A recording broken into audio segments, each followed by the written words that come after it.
Allez, on commence par quoi? Eh bien, c'est une spéciale photo à laquelle je vous convie. Alternatives économiques se demande dans quel monde on vivra en 2016. Il nous propose des photos qui témoignent de la marche du monde. Celle-ci a été prise en Afrique du Sud. Regardez cet homme... Ah non, alors c'est pas celle-là, mais c'est pas grave, on va la conserver. Voilà, là nous sommes à Kaboul.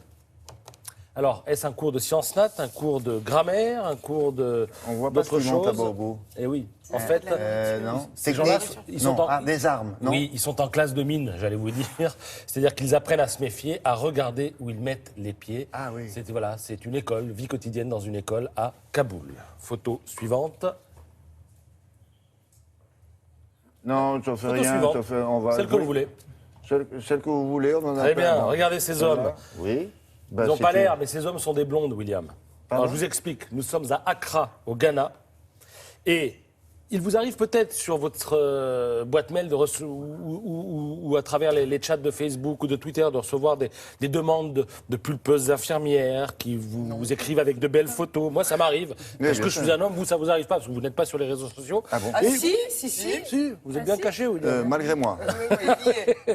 Et en fait, vous avez souvent des messages de veuves qui ont des enfants et qui disent, voilà, je suis un peu éploré, est-ce que vous accepteriez de faire un bout de chemin avec moi, de me faire venir dans votre pays et tout. Alors, tout ça accompagné de photos de blondes pulpeuses. Les blondes pulpeuses en question, on vient de les voir, ce sont ces hommes que vous venez de voir qui sont photographiés, qui passent leur temps dans des cybercafés en Afrique et qui envoient des messages. Et là, on les a surpris, si je puis dire, en train de se détendre au bord d'une piscine.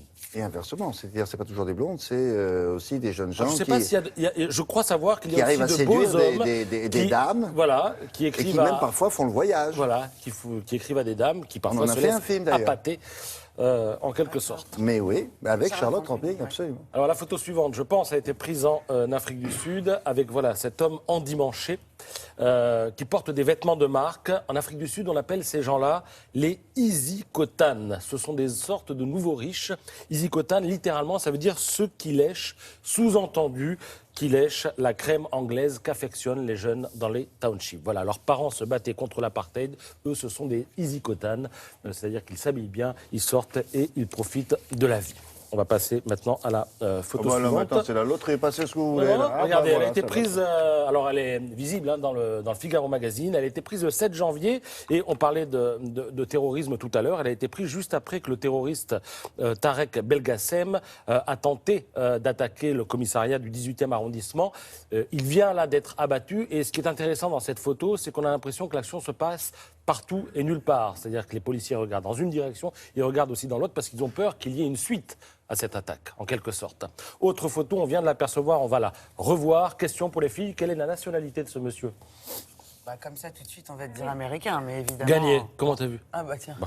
Alors il est effectivement américain, c'est l'un C'est des pas très meneurs- difficile, votre jeu. Oui, non mais il se fiche un peu de nous aussi, un peu. Ah, oui, Non, c'est là, ça, je me moque parce que des vous filles êtes blonde. je me permets de le faire parce que je les adore et elles le savent. Non, c'est l'un des meneurs d'une milice de cow-boys aux États-Unis qui a décidé de s'installer dans une prairie et de ne plus bouger parce qu'il se considère en guerre contre l'État fédéral qui exige que les cow-boys paient un Redevance. loyer régulièrement pour pouvoir avoir le droit d'utiliser les pâturages et eux refusent de payer et en plus ils se battent pour pouvoir avoir le droit de porter une arme, ce qu'ils ont déjà, mais ils veulent conserver ce droit. Et on sait que Barack Obama essaie en ce moment d'intervenir pour que les gens ne puissent plus utiliser les armes comme ils le font actuellement aux États-Unis. Il va avoir du mal. Merci beaucoup. Un mot